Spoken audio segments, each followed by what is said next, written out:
Okay, good evening, everybody. Welcome to the Township of West Lincoln Administration, Finance, and sometimes Fire Committee. Going to say anything tonight, Chief? He never speaks anymore. Monday, September the 16th, 2019, Township Administration.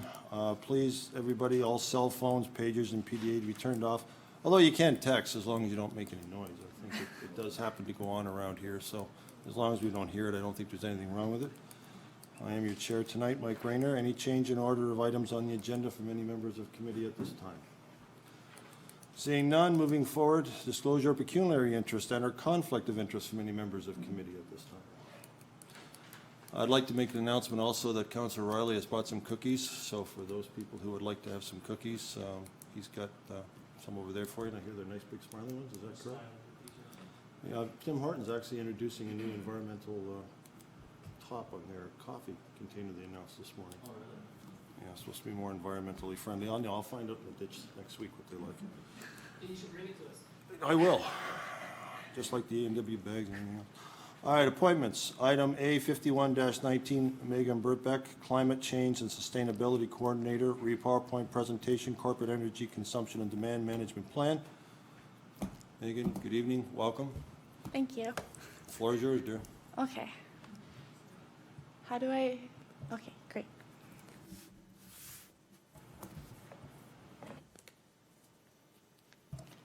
How do I turn it? It was on. Yep.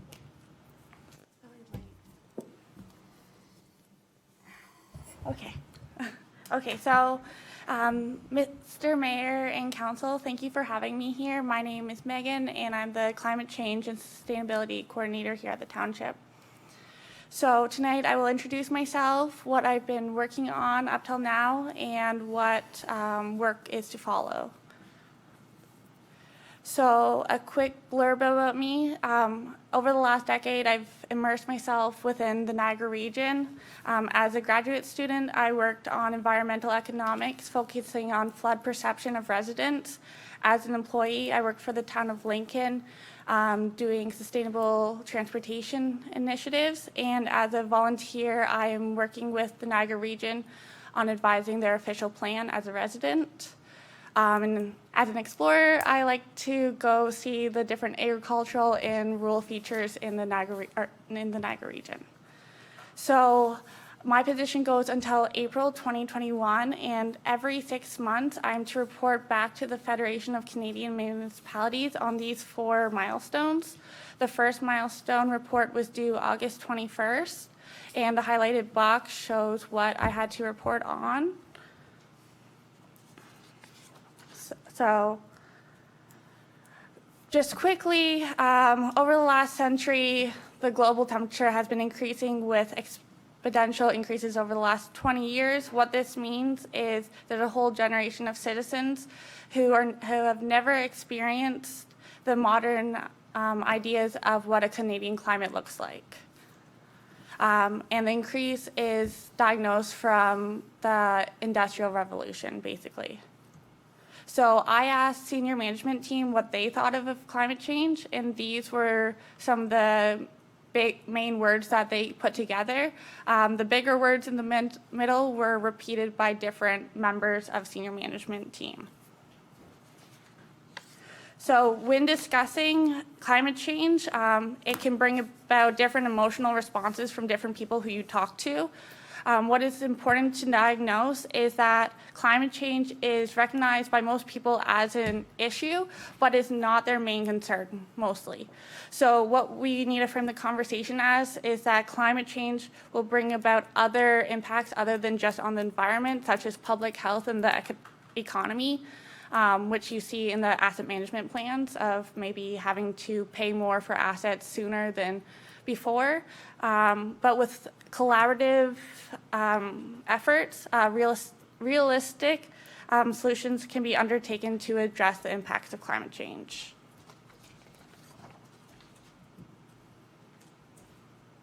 So there's 2 main areas when discussing climate change plans. These are mitigation and adaptation. Mitigation tries to reduce the emissions the greenhouse gas emissions that cause climate change, and adaptation tries to manage the risks that are coming about from climate change. And most solutions are most impactful when they combine the two. Roughly 60 municipalities across Canada receive the funding for a position like mine. In the Niagara region, 5 municipalities receive this funding, being Pelham, St. Catharines, Lincoln, Port Colborne, and us. Only Port Colborne and us received the funding for mitigation. However, we are joining a collection of 135 municipalities across Canada who have engaged in making these plans. Like any other plan, a mitigation plan will create targets, create a plan to enact those targets, and create programs to bring those targets into reality. This graph here shows that over the last few decades, the provincial government efforts for mitigation programs have reduced the greenhouse gas emissions without compromising the health of the economy. So over the last few months, I've been working on the energy conservation and demand management plan, and this plan will help shape the mitigation plan that is to follow. So for convenience, I'm just going to call it an ECDM plan. So while the ECDM plan that was initially put into effect in 2014 was under the Green Energy Act. While this act was repealed in December, we still have to do the ECDM plan because it was moved over to the Electricity Act. So this plan is to foster across the province government leadership in reducing energy conservation. And the benefits of doing so are both through cost savings and a reduction in greenhouse gases. And so what the municipality has to report on through this plan are their buildings that they are owned or leased, and then the cooling and heating of these buildings and the pumping of sewage and water. They can also have voluntary reports on just lighting in general, so street lights. So that is a voluntary thing. So in order to look at these, I had to take the utility bills from 2014 until present, take out their cost per bill and the emissions per bill. That's all the bills show. I then had to do additional calculations to find out the greenhouse gases that were created from each energy per bill and then the energy intensities per building. While each year we do have to report these, there have been issues in the past years through different people being responsible for reporting these, so there was errors in the amount. So that work just had to be redone. So on a corporate level, in 2014, there was a target set for a reduction of 4%. This goal was and was not met. So when you just look at the buildings that were in operation in 2014 and those buildings in 2018, there was a reduction of 14% in energy use. However, in 2018, the Wellandport Library was introduced and the community center was introduced. So including those into the calculations, a 5% increase in energy happened. This isn't a bad thing, it's just something to recognize. So it offers other benefits to the community by having those services, but we just want to recognize those. So costs, when comparing 2018 costs and 2014 annual costs, there was about a $50,000 savings between the years. But it is important to understand that the savings isn't just from energy conservation efforts, it's also from the government's how they price energy. So over the years, natural gas, which is on the left, has been decreasing in value or decreasing costs, while electricity on the right was increasing and is slowly decreasing as well. Similar to energy conservation or consumption, greenhouse gas emissions decreased when only looking at those specific buildings and increased when the 2 new facilities were introduced. So per operation, streetlights here, we can see that there were significant reductions through energy consumption, costs, and greenhouse gases, and this is because of an LED initiative that was put in 80% of the streetlights. So the township is still working on the remaining 20% right now. Town hall, there were reductions across the board. However, there was no significant initiative that was put into place. However, there was changes in weather each year, which could have impacted a reduction in maybe heating. Public Works, there was a major reductions, and those are seen through different initiatives such as replacement of the garage door and weather stripping, and changing bulbs to LED bulbs. Fire Station 1, no significant changes. No initiatives were really put in place. Fire Station 2, there were reductions in greenhouse gases consumption, but an increase in costs. This is primarily due to the converting from heating, the heating from natural gas to electricity. So while we see substantial reduction in greenhouse gases, there was an increase of cost because of the two. So electricity creates a lot less greenhouse gases than natural gas. However, right now it costs more. So this is a good example of weighing the two options for the township. Castroville Library, no real changes. So moving forward, this is just sort of a forecast of what up to 2055 could look like. So the first part of the graph shows what's been happening since 2014 in energy consumption. The major dip is because of the street lights, and then the current rise is because of the adding on of the 2 new facilities. There is expected to be a dip in 2019, 2020 because the arena will not be functioning. So right now, in 2018, there was still natural gas and electricity being serviced to the arena, even though the community center was in operation. So when that's fully out of the system, there will be a slight decrease. However, the new norm will be higher because the community center is more than just an arena. It's a basketball court, it's offices, it's a library, and that's completely great for the community that it offers all those services.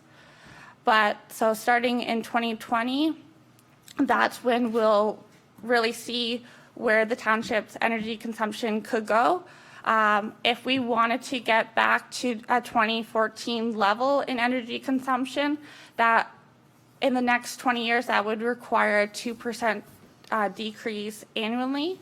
However, we see if like a 2% increase annually, that we would be substantially higher than we are now in 20 years. So where should we make these tackles? These 4 buildings are chosen because they are all above the energy intensity level than the provincial norm. So energy intensity levels take into account weather. So it accounts for hot years and cold years and kind of finds a middle ground of them.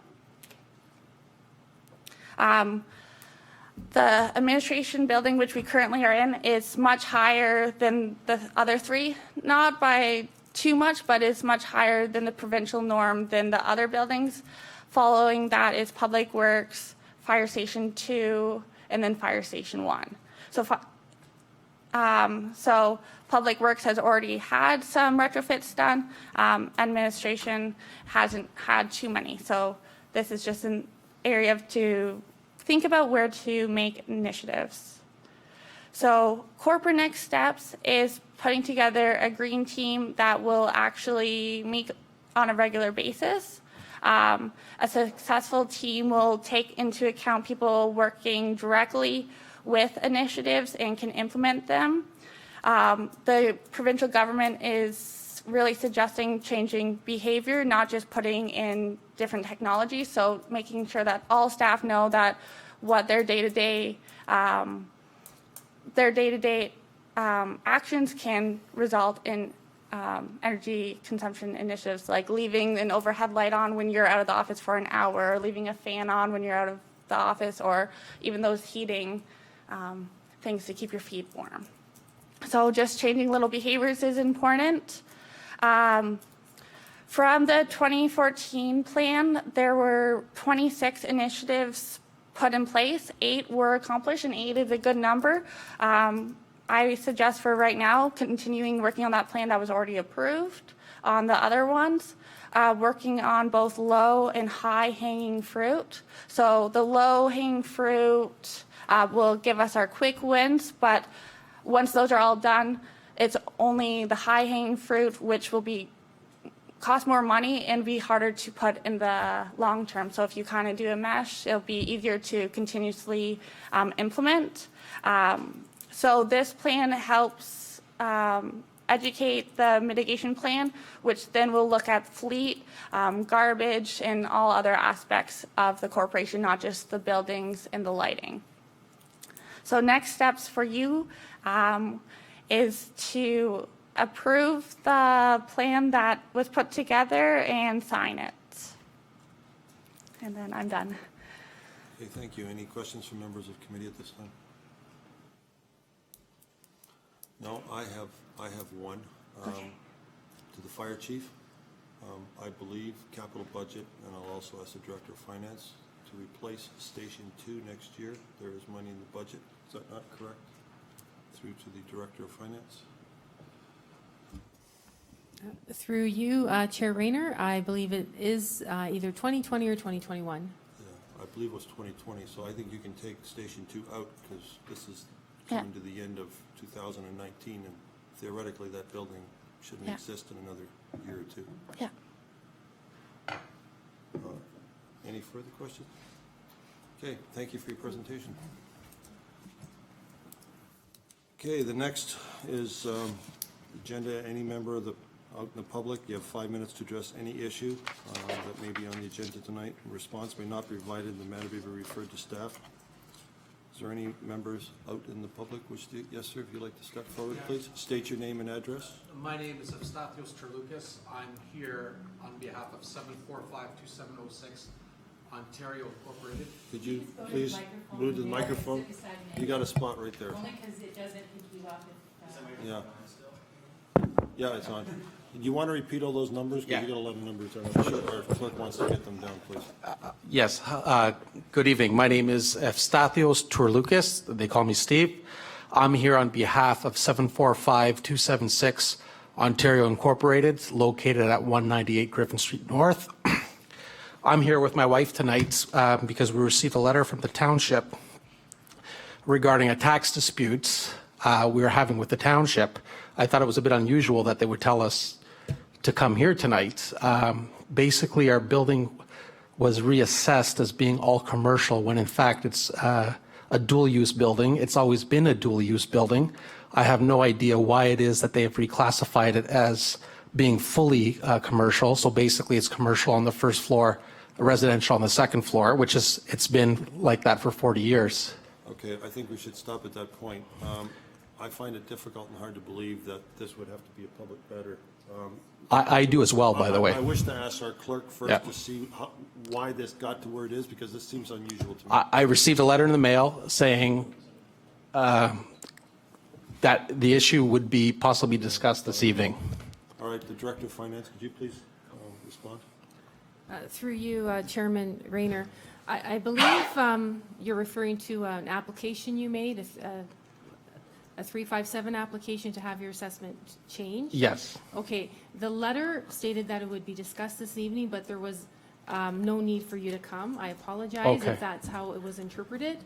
Council Okay. will be looking at these decisions in confidential because it identifies individuals. And Okay. then you will get a response as to what they have Okay. come up with. So there's really no need for you to. Okay. Sorry. Thank you. Sorry, yeah, I was confused also, because this has Oh, never happened okay. to me, and they're Okay. usually dealt with not in public. Yeah, and I may not have even said anything. If I had seen it on the agenda, I probably wouldn't have said anything about it, but because the chairman had invited members of the public to come forward. Okay, I thank you. You're welcome. Have a cookie. Is there any other members of the public wish to speak on any items relating to the matters we have in front of us tonight? You're thinking about it. I think ours is for the, Are you, was just to come forward? On Public Works? I think it's public works. Okay, then we'll wait.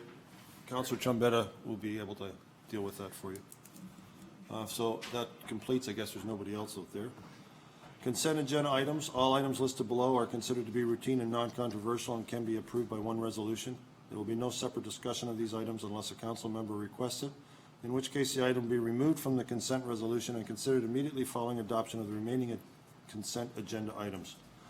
Items A 52-19-1, West Lincoln Age Friendly Advisory Committee, WLAFAC minutes, August 9th, 2019. 2, Joint Accessibility Advisory Committee, minutes of August 8th, 2019. 3, Information Report WLFD-14-19, monthly update, August 2019.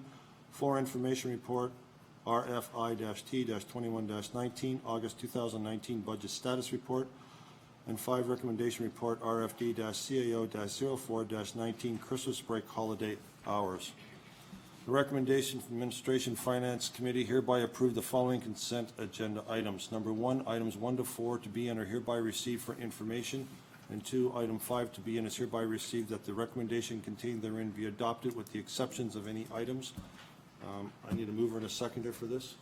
Councillor Riley and Councillor Ganand. Does anybody wish to remove any? If not, seeing none, all those in favor of all the recommendations, thank you. Communications, there are no communications at this time tonight. Staff report, item A, 53-19, Climate Change and Sustainability Coordinator and CAO, recommendation report, RFD-CAO-05-19, updated Township of West Lincoln Energy Conservation and Demand Management Plan. Recommendation 1, that report RFD-CAO-05-219 dated September 16, 2019 regarding the updated Township of West Lincoln Energy Conservation and Demand Management Plan be received. And 2, that the updated Township of West Lincoln Energy Conservation and Demand Management Plan for 2019 to 2024 be and is hereby adopted as set out in Schedule A attached to and forming part of the bylaw. And 3, that the mayor and clerk be authorized to sign a bylaw to adopt the ECDM plan, and the bylaw shall come into full effect upon its passing. A mover and a seconder, please. Councillor Riley and Councillor Cody. Any questions from members of committee? Mr. Mayor. Thank you, and thank you, Megan, for the presentation. A lot of work went into it. I just have a concern because so just under the financial implications, there's a lot of challenges the municipalities are facing. Regionally, Bill 108 has put quite a quandary, and there's quite a state of flux. So I'm just concerned, like at this point, I have no problem with outlining a plan and you know, efficiencies usually you know, they speak for themselves. But if initiatives are taken, are they just at this point just going to happen and then we get financial implications later on, or is there an upset limit where certain expenses are brought to council for further discussion, or do we just kind of open up this whole can of worms right here, right now, and just kind of pick them apart? So those are some of my concerns. How much is this plan going to cost us, and are we agreeing to all those costs at this point, or are we? Because I read through it, and some of the things are motherhood and apple pie in terms of making efficiencies. You know, changing incandescent bulbs to LEDs, no problem, no issue there. But you know, if there's okay, on the opposite end of scale, an electric fire truck or something like that, and it costs 3 times more than a traditional fire truck. I'm being kind of goofy there, but, you know, I hope we are not approving that here tonight, if that was, you know, one of the implications. I don't know if you wish to answer that, but I know the Director of Finance would be able to answer that question for you if you don't mind. Through you, Chairman Rayner, to the mayor. This will all go through the budget process, so any initiatives that would come forward would come forward through the budget process. I think what this is saying is you may see items sometimes where they're in the budget and we will be saying, you know, we're recommending this option because it'll save energy, this is a payback period, but ultimately it would be council's decision. Absolutely, everything goes through the budget process. Yeah, okay. No, I'm just, I can appreciate that. Thank you. Any further questions? Seeing none, all those in favor? That's carried. Item A54-19, Treasurer Director of Finance, Recommendation Report RFD-T-22-19, 2020 Budget Process and Schedule. Recommendation 1, that the report RFD-T-22-19 dated September 16, 2019 regarding 2020 budget process and schedule be received. And 2, that the preliminary draft 2020 operating capital budgets and 10 for Monday, January the 20th, 2020, there's a line missing on this. It's a misprint here. It's missing a line. I'm not sure what it says. It says and 10, and then there's got to be a line there. And then okay, sorry, that's not printed on what I have. It's missed a line.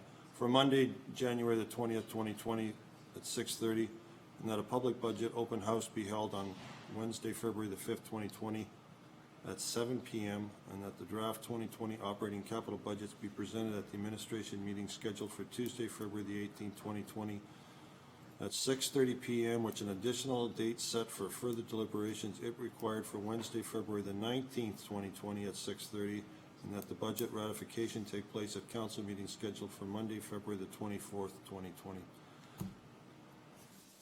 Do I have a mover for this? Councillor Ganand, anybody wish to second that? Mr. Mayor, anybody have any comments with regards to the future? Councillor Trombetta. Thank you, Mr. Chair.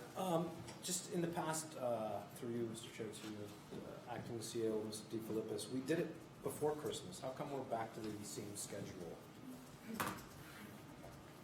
Curiosity, it was just an easier process I found in the past, just doing it all before Christmas, getting it done, and then the next year we're ready to roll it out, so. Yeah, through you, Chairman Rayner, to Councillor Trombetta. Since I've been present as treasurer, we've only done it in December once. Other than that, it's usually been February or March. Correct. Obviously, last year was March, so we're trying to improve that by doing February. With the resources we have, this is the best we can do. Really? So we can't start like little, no, I'm just really, wasn't sarcastic, sorry. I'm just saying through you, Mr. Chair, we can't, there's no other process we could start a little bit early, like the preliminary stuff, and then, I don't know, I just know from budget process, it's always strenuous, and I don't know, I enjoyed the December, but I guess through time constraints and so on, everybody getting their numbers in is an issue, so I understand the process, but I just like in December. So. You beat. Everyone's already happy around Christmas. That's all I'm trying to You say. beat. So, anyways. The answer is no? No, Any it's further no. questions? Anyways, Is next. that it? Any? Yes. Through you, Chair Rayner, to Councillor Trombetta. In the 2020 budget, there's a request for budget software, so keep that in mind. Here we go again. Okay, anybody else have any questions? I'll do a Councillor Trombetta right now, okay? If there's no more questions, all those not in favor? Then it's passed. Thought I'd do a reverse on that. I thought your hand would go up, Councillor Trombetta. That's why I did it that way. Item A55-19, Treasurer Director of Finance. You seem to have a lot of stuff to me. Recommendation report RFD-T-24-19, Ontario Government's consultation regarding municipal insurance costs. Recommendation 1, that report RFD-T-24-19 regarding Ontario Government's consultation regarding municipal insurance costs dated September 16th, 2019 be received for information, and that staff be directed to submit Appendix B to this report to the Attorney General as part of the first phase of the government's review into the impacts of joint and several liabilities. Do I have a mover and a seconder on this? Councillor Riley. Councillor Trombetta. Almost Councillor Gannon. Any questions from members of the committee? Councillor Riley. Thank you, Mr. Chair. Through you to Director of Finance. Through that report there, I saw that our deductible was approximately $10,000. And I was curious if we were to increase that to say $25,000 deductible, does that help us, one, in the long end as far as premiums go, and two, does that create a burden, a further burden on us should we have to actually use in terms of actually, I guess, settling a claim or a suit? To the Director of Finance, please. Through you, Chairman Rayner, to Councillor Riley. As the deductible increases, the premiums should go down. The amount the premiums will go down, that's something we can investigate when we renew for next year, which would be 2020, 2021. We have found that we can manage with a $10,000 deductible because those payments come right out of the operating budget. If we were to increase it to $25,000, that hit on the operating budget, it might not offset the premium reductions, but it's something we can investigate when we renew. Any further? Anybody else? Seeing none, all those in favor? Carried, thank you. Other business, number 9. Item A, 56-19. You ready? Councillor William Riley, support for the Corporation of the Township of Papineau, Cameron regarding amalgamation. Recommendation that the resolution received from the Corporation of the Township of Papineau, Cameron, dated August 15, 2019, requesting that before the provincial government forces amalgamation in any of the 444 municipalities in the province of Ontario, that our AMO organization go beyond requesting consultation and demand that the provincial government do the following. Number 1, hold a local referendum letting the citizens decide to amalgamate or not. Number 2, conduct an evidence-based study to show that the amalgamation actually saves costs, jobs, lowers taxes, and reduce the provincial deficit. 3, allow those municipalities to work out their own local collaborative agreement that best suit their local needs and be permitted to do so on their own timeline and volition. Number 4, to ensure that there is absolutely no conflict of interest in this consultative process. And 5, to emphasize the political reality of forcing amalgamation on many rural and northern municipalities across Ontario. Be received and. Councillor Riley? Oh, well, you just have to say the magic word. Pardon me? Supported. You have to say the word supported. Oh, Received and supported. I need a mover and a seconder, please.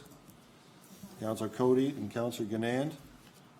All right, at this point, Councillor Riley, you have the floor for this. This is your item. If you wish to discuss it further, you can now. Thank you, Mr. Chair. I'll probably say a couple of things throughout, depending on how, I guess, things go. But most importantly, I think it's important that we take this chance to support our fellow municipalities. I think looking at it from the grand scheme of things, we have probably what's a little more than a month until we find out the verdict. I still find it troubling that the verdict got postponed from July when we were supposed to find out what was supposed to happen, and it seems like nothing more than a clever political attempt to kind of prevent whatever turmoil might spiral out regarding the federal election. So I want to make sure, if this is our last chance at the microphone here, that we are making it very clear that we do not support the amalgamation. We do not want to lose our identity as West Lincoln. And I think if a government that is building their brand around for the people should have no problem looking at this and seeing that we are doing exactly that. We are standing up for our people, and if they are being honest and truthful and transparent, they'll see that this is actually the best approach if they want to consider amalgamation, to let the people decide. Councilor Trombetta? Yeah, thank you. I'm not opposed to this recommendation. I think what Councilor Riley brought forward is a good idea. The only thing I'd like to maybe see if we can add into it, it says amalgamation, but I don't know if the tier system that they're also proposing is sort of confines in that amalgamation. So I don't know if we need a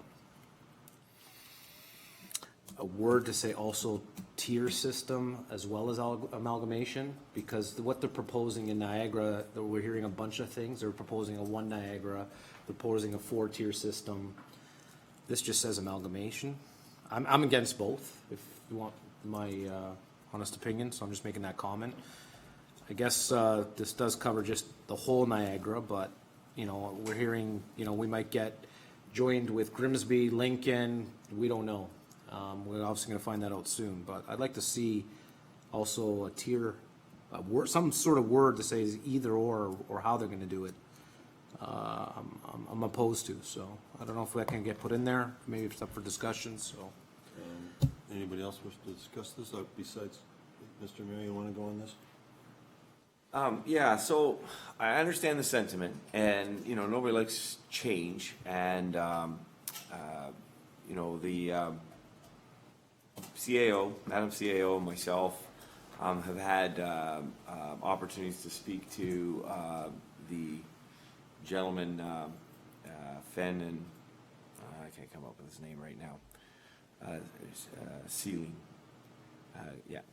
Fenn and Sealing, they were the ones who were basically consulting on this, and Councillor Riley did allude to the fact that it is a bit of an 11th hour on the issue. I don't think that there's a grave danger, but I would caution the council by proceeding. I will be voting against it, not necessarily because I don't agree with this sentiment, because it's very similar to what Madam CAO and myself put forward, but it's not a made in Niagara style resolution, and so there's some assumptions in here, perhaps that aren't necessarily accurate for our context, and because there was a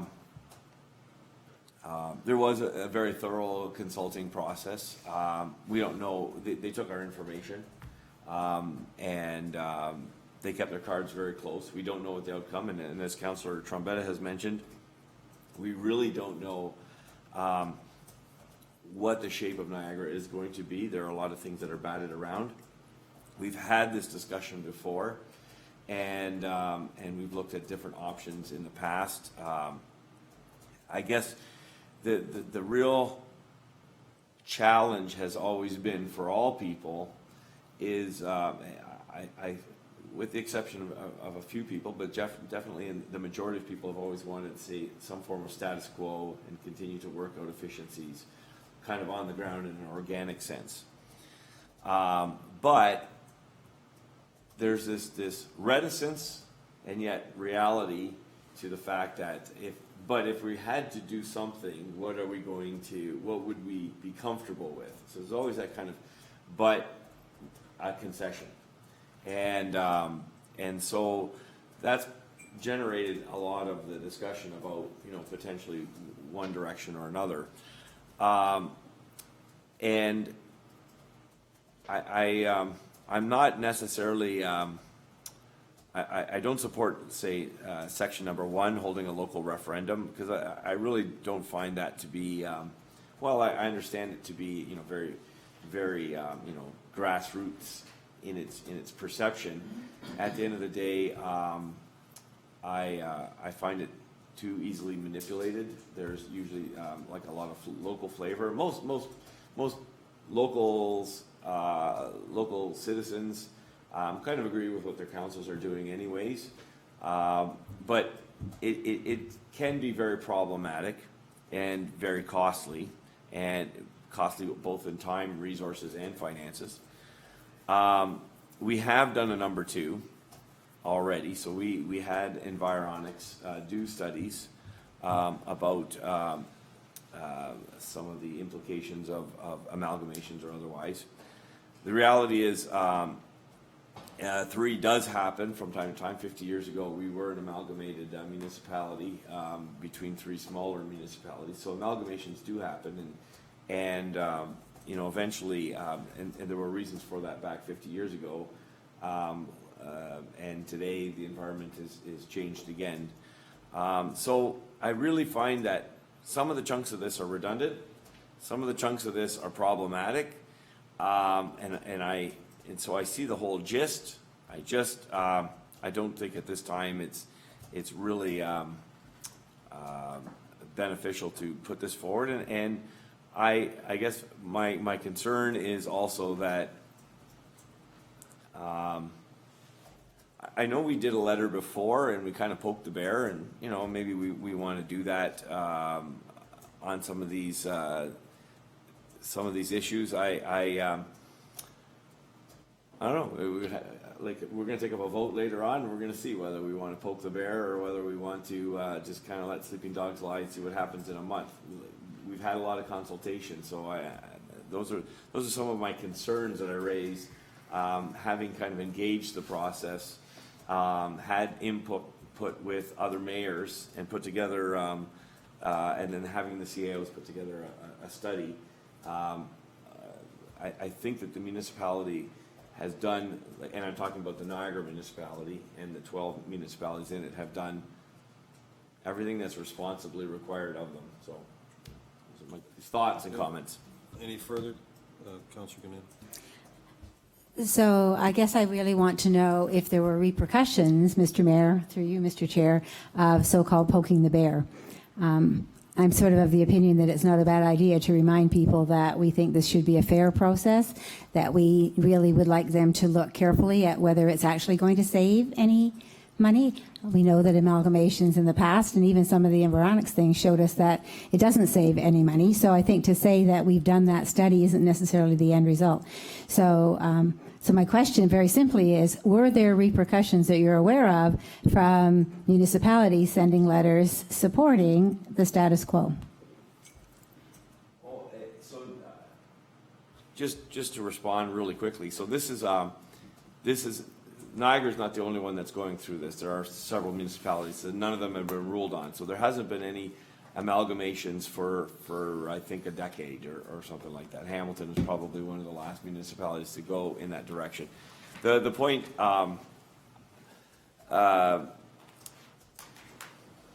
I viewed how things went in Toronto. So this is a personal opinion. This is not a collective opinion. But I look at, so when I talk about poking the bear, I look at how the reduction of city councillors went in Toronto. And I don't know what reasons were to reduce from 48 to 25 or whatever. It was quite a substantial reduction, and that's a bit of the challenge. Toronto kind of took a position against the premier, and the premier basically did his own thing anyways. And I guess my concern is the approach of Niagara Region has been to try to guide the process towards some kind of status quo. And I guess time will tell whether that was a good tactic or not. Like, do we lay down or we try to coax something along the lines, or do we kind of dig in and say, well, whatever the result is going to be, we're going to do a referendum, or we're going to get the court injunction, or those kind of things. I don't know that worked for Toronto just prior to the last municipal election. So those are a couple concerns that I have, and I'm expressing those concerns as kind of a collective opinion of the Niagara Region politicians that have been working this, and there's a collection. So I'm kind of drawing with broad strokes. The tactic has been to try to work and coax towards a system that continues to look for efficiencies but retains as much of the status quo. The talking points of the premier have been too many politicians, and inefficient or redundant planning process. So just reading those two things, a win for him has to correct those two things, because those are the two topics of discussion that he's put forward on this issue. I don't find them to be related, or not directly related. They are two separate individual, and so there are ways to retain 12 municipalities in lower tier and one upper tier that reduces politicians and streamlines a planning process. So that's kind of what we've been trying to consult on. And that's why I addressed the issue of this is a Papineau-Cameron resolution, and it doesn't necessarily fit a Niagara model, and those are my concerns. And again, I'm gonna oppose it, but I'm not gonna hold it like, against anyone. Like, everybody has to make a choice here, but we're dealing with quite a volatile environment, politically speaking, and the previous councillors kind of addressed some of that as well. And I think therein lies the problem, right? We want to be able to say that we are still trying to maintain the status quo in terms of West Lincoln, in terms of Niagara. So I know if you didn't support this, is it done? And Madam Clerk, you may know, so again through you, Mr. Chair, whether people modify or change but support. Do you support in its entirety, or can we delete and modify?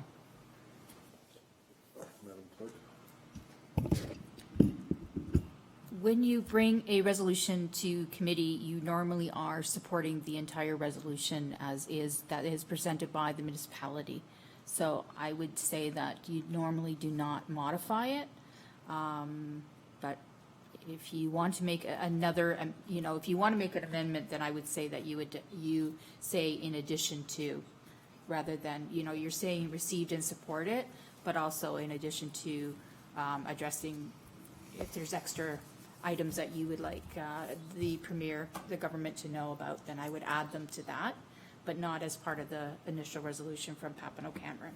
Okay, thank you for that. I don't see anything I want to add on. I agree that holding a referendum can be costly and ineffective. So that would be the portion that I would be concerned about. So thank you. Okay, Councillor Trombetta? Yeah, thank you, Mr. Chair. Back to this. Again, this is not costing us anything. We're sending this to the provincial government. At the end of the day, they can take this letter and shred it and say no. So I don't understand what the big deal is. Send it. We know how we feel. Like I said, they'll take it. He'll either rip it and throw it in the garbage, or maybe they'll do something. But at least it shows how we feel. I just wish we can add something and say we're also, instead of an amalgamation, a tier system.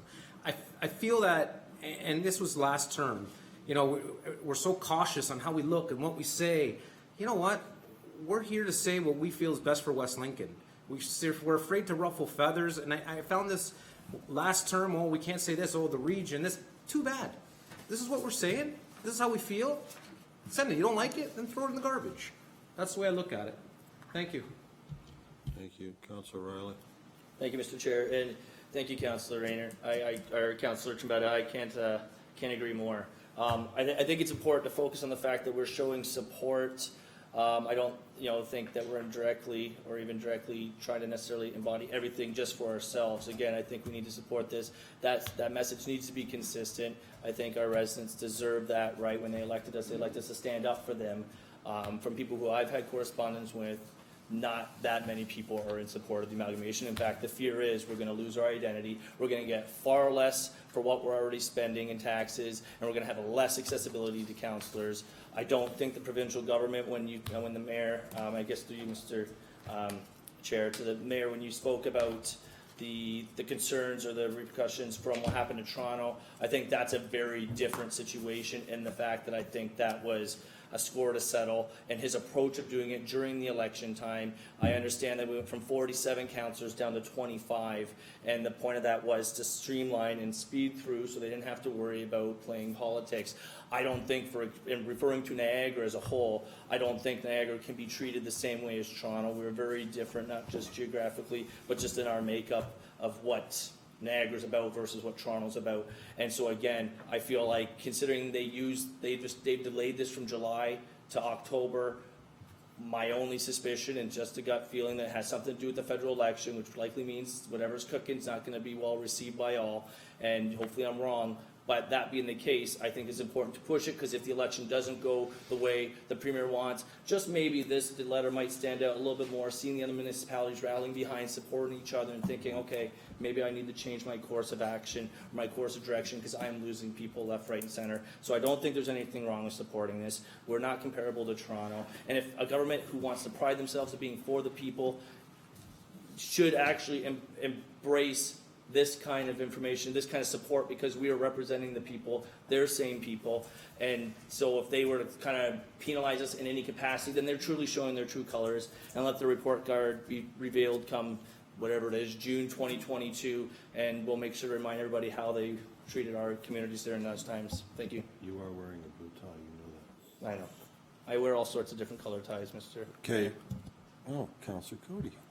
Yeah, I just wanted to, like, the very fact that we're sitting here using a term like poke the bear, like, it's a metaphor for being in fear of a retaliatory action against us. Like, if our provincial government is going to make retaliatory actions against us because we're voicing our opinions based on what we want to happen in our municipality, like, there's a much bigger underlying issue. And I think that's why putting stuff like this forward is important. Like, we have a choice. We can hide our head in the sands, or we can make our position known. And I think it's best to face it head on, and like the fact that we would be afraid of a retaliatory action is ludicrous.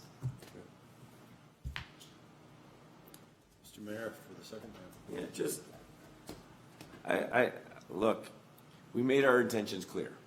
I've done so in conjunction with other mayors. The CAO has done so in conjunction with other CAOs. So it's not like we sat and didn't make our intentions known. And I understand exactly what the intention is, and I understand exactly what the Township of Papineau Cameron is putting forward. My objections weren't, you know, I think that they had some merit in terms of, so I'm not going to restate them, but just to state, you know, I'm sympathetic to everything that you're saying. I'm not in conflict with what you're saying. We put forward a plan that I think both allowed us to retain a measure of status quo, but also address the two talking points that often came forward: a reduction in politicians and a streamlining of the planning process. And that, to me, what we put forward in the municipalities is a made in the municipalities of Niagara was a made in Niagara solution, similar to, and you know, I mean, I suppose if we'd put that forward as a regional municipal amendment, Papineau Cameron could have the same support of our made in Niagara solution that we're, you know, I don't know that we did that. I'm not aware of that, but I mean that's what we're saying. We've put forward a process for that for Niagara. So again, along the same lines of what you guys are talking about, and again, I know I talked about the bear, but you know, I think that even saying that in here, you know, is it's just kind of a cliche about you know, trying to ruffle feathers. And I know sometimes we want to do that. I've been known to do that myself. I was wondering if you were going to. Councillor Jonker. I like to listen first and then try to add some words of wisdom, but I think Mr. Mayor, sorry, through you, Chair. Number 3 is talking to that point of we want to have a say, right? And that's what I think they've heard what our municipalities want here, and we're just, by this here, we're saying we support what yous have said, right? In number 3, if I read that correct, we want to work out our own. And I do agree. If I think if number 1 was, that's the whole local referendum, letting citizens decide to amalgamate or not. That's like, I agree. That's something that can be costly. And at the end of the day, it's something that I might not be in favor of something, but if it's better for us, then yeah, that's what we need to do, right? So I think Councillor Ganaan mentioned that, number one. So that's where I'm having a little bit of an issue. Do we say, well, we want to hold a local vote or not? But Okay. Hearing from everybody, that's it, last round? All right. With regards to the recommendation that's in front of us, all those in favor? That is carried. Item A, 57-19, members of committee, verbal updates from members of boards or committees if required. Are there any from any members of committee at this time? Seeing none. Item A, 58-19, members of committee, other business items of an informative nature. Does anybody have anything there? Councillor Riley. Thank you, Mr. Chair. I'll just make this brief. I just wanted to mention, I know a few of us have been able to do this today, but today's the first day of the Smile Cookie campaign for Tim Hortons in town. And for those who may not know, all the proceeds this year are actually going to the West Lincoln Memorial Hospital.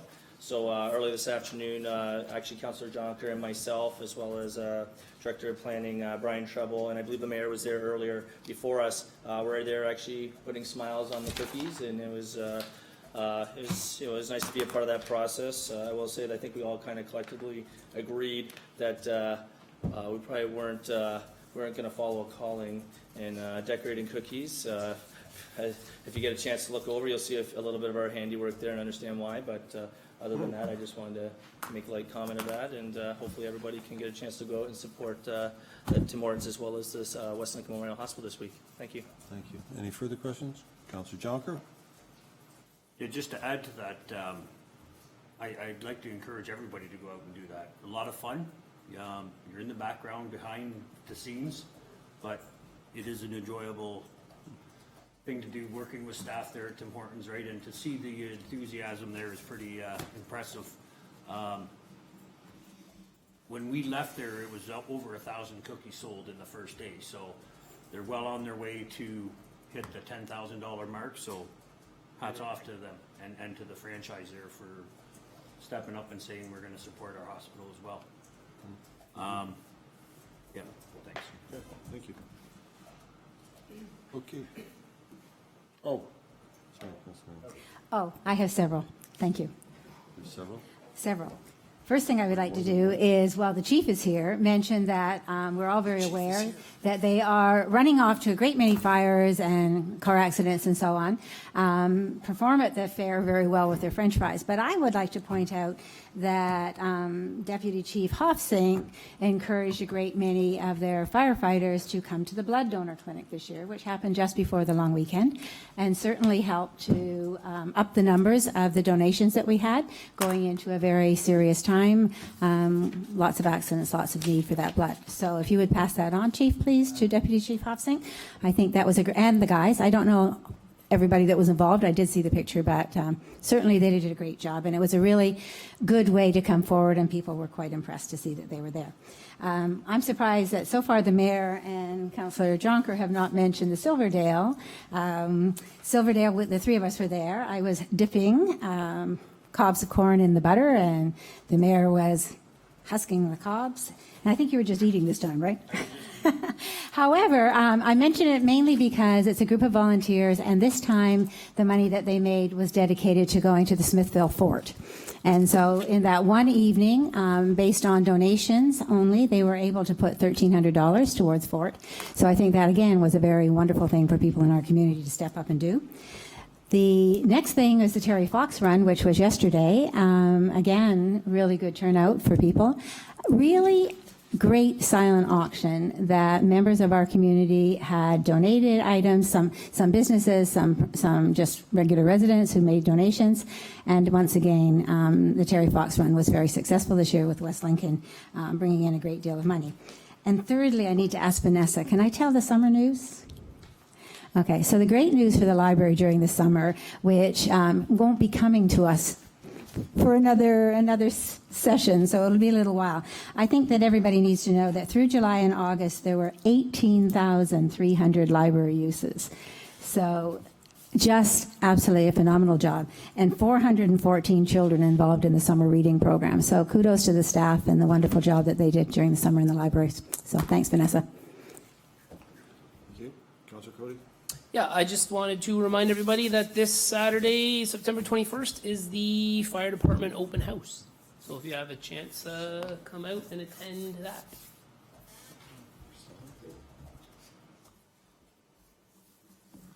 Okay, anybody else? Councillor Trombetta, your pen was almost in the vertical position. Good, thank you. That's good? I'll save my public works. I'm sure you will and can and shall. New business, only for items that require immediate attention or direction with first approved motion to introduce a new item of business. Is there any new item of business any councillor wishes to introduce at this time? Seeing none, okay, we are going to go into closed, confidential. It won't be long, so we need a mover and a seconder to go into Councillor Riley and Councillor Trombetta. All those in favor? Carried. So we have to empty the gallery. Sorry, sir. Won't be long. That's a famous line, though, isn't it?